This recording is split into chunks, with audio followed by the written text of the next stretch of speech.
Somewhere right now, 25 billion kilometers from Earth, a spacecraft built in the 1970s is still alive.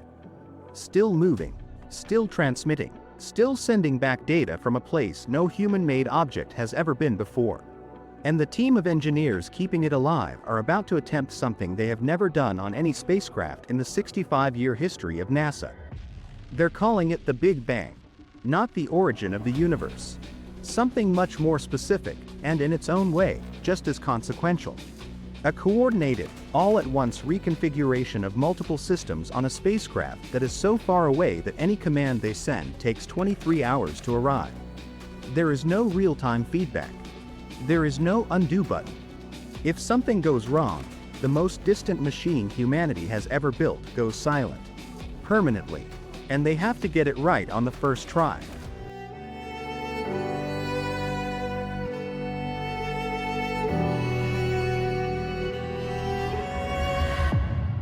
Before we talk about the Big Bang, let's establish where Voyager 1 actually is. Because the number matters. Voyager 1 is currently about 40 billion kilometers to 16 billion miles from Earth. Voyager 2, its twin, is about 21.35 billion kilometers away. Here is what 25 billion kilometers actually means. Light, moving at 300,000 kilometers per second, takes about 8 minutes to travel from the Sun to Earth. It takes about 4 hours to reach Neptune, the outermost planet. It takes 23 hours to reach Voyager 1. That means when engineers at JPL send a command, it arrives the next day. A reply comes back the day after that. Any conversation with Voyager 1 has a minimum 46-hour round-trip delay. Voyager 1 launched in 1977, outfitted with a suite of 10 science instruments intended to aid its flybys of Jupiter and Saturn. That mission was always going to end. Nobody expected what came after. Voyager just kept going, outward, past the outer planets.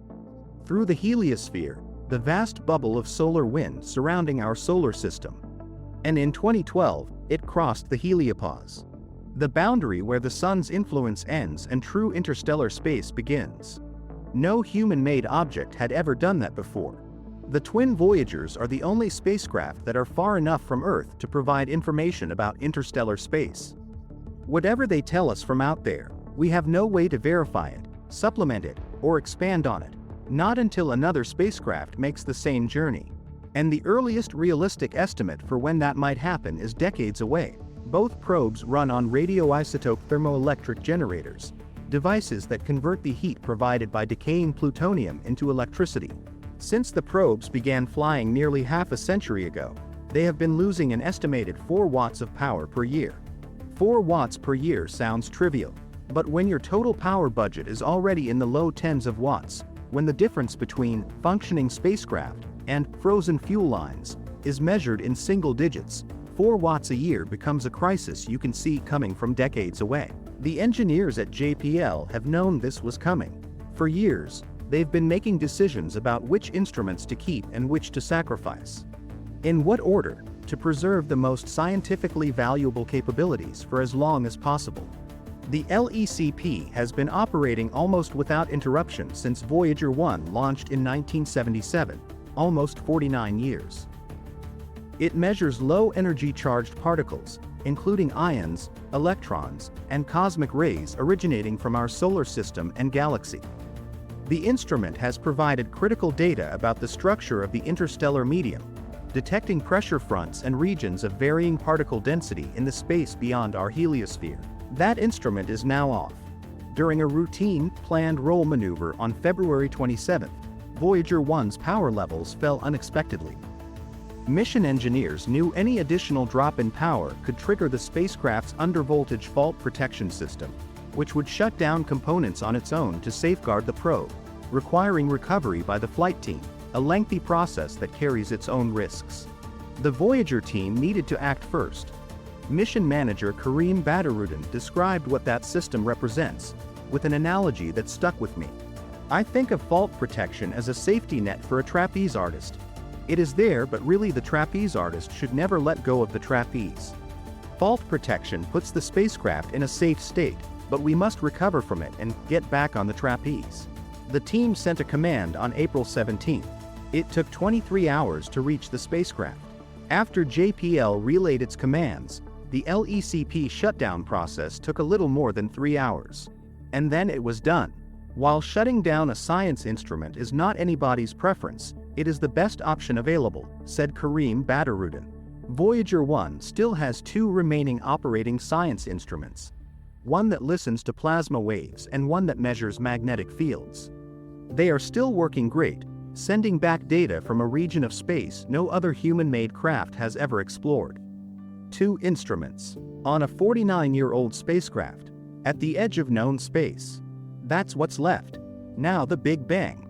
The team is developing a more sweeping power conservation plan they informally call the Big Bang. A coordinated swap of several powered components all at once, trading older systems for lower power alternatives. This is not a simple firmware update. It's not turning one thing off and turning something else on. It is a simultaneous reconfiguration of multiple interdependent systems on a spacecraft 25 billion kilometers away, where every action has a 23-hour delay and there is no diagnostic readout, no live feedback, no engineer standing next to it with a voltmeter. The engineering challenge here is real. The systems on Voyager 1 were designed in the early 1970s, before most of the engineers currently working on the mission were born. Some of the original documentation is incomplete. Some of the people who built these systems are gone. The team is working from reconstructed knowledge. Careful, meticulous, hard-won expertise built up over decades of flying a spacecraft nobody expected to still be flying. The team will implement the Big Bang on Voyager 2 first, which has a little more power to spare and is closer to Earth, making it the safer test subject. Tests are planned for May and June 2026. If they go well, the team will attempt the same fix on Voyager 1 no sooner than July. Voyager 2 is the test run. If it survives, if the reconfiguration works, the data looks good, and no unexpected problems emerge, they move to Voyager 1. The higher stakes version, the one with thinner margins and 23 hours of silence between sending a command and knowing whether it worked. Here's the uncomfortable truth about the Big Bang. The LECP, the instrument switched off on April 17, wasn't shut down permanently. Not necessarily. If the plan works as hoped, there is even a possibility that Voyager 1's LECP instrument could be turned back on in the future. If the Big Bang is successful, it could keep Voyager 1 operational through its 50th anniversary and may even allow engineers to restart the LECP instrument. The 50th anniversary, September 5, 2027, 50 years since launch. Matt Hill, principal investigator for the LECP instrument at Johns Hopkins Applied Physics Laboratory, said something that stayed with me. They have a good track record of seeming to perform miracles that stretch the remaining power supply, but eventually this streak will end. That sentence is the most honest thing anyone has said publicly about Voyager 1 in years. Not pessimistic, not dramatic, just precise. A track record of miracles. And the quiet acknowledgement that miracles, even engineering ones, have a limit. The Big Bang is the next miracle attempt. And nobody knows if it will work. While all of this is happening, Voyager 1 is doing what it has always done, moving. Voyager 1 will reach 1 light day from Earth in 2026. 1 light day, the distance light travels in 24 hours, is approximately 26 billion kilometers. A threshold no human-made object has ever crossed. The Sun is 8 light minutes from Earth. Alpha Centauri, our nearest stellar neighbor, is over 4 light years away. Voyager 1 is in the vast, cold gulf between those 2 reference points, crossing a territory that has no name because nothing built by humans has ever been here before. And from that distance, it is still talking, still sending data about the magnetic fields and plasma waves of interstellar space. Still reporting on an environment that no textbook predicted accurately, that no simulation modeled correctly, that only direct measurement, only going there, could reveal. The engineers say they hope to keep at least 1 instrument operating on each spacecraft into the 2030s. Somewhere at JPL, there are engineers who spend their days writing code for a spacecraft that launched before most of them were born, who send commands that take 23 hours to arrive, who wait 2 days for confirmation that anything worked, who have kept this thing alive, through power failures, through communication blackouts, through a nearly 5-decade march of entropy because it still has something to say. The Big Bang is not glamorous. It won't make a big headline if it works. There won't be a press conference with a countdown clock and a rocket launch.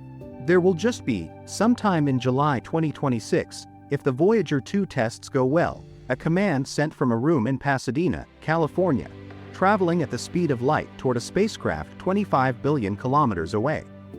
23 hours of silence. And then, if it works, a signal coming back, saying, "Still here, still running, still moving." That signal will be one of the most extraordinary things a machine has ever said. And it will travel for 23 hours before anyone hears it. We built something that has outlasted everything anyone expected of it. We are trying to give it a little more time.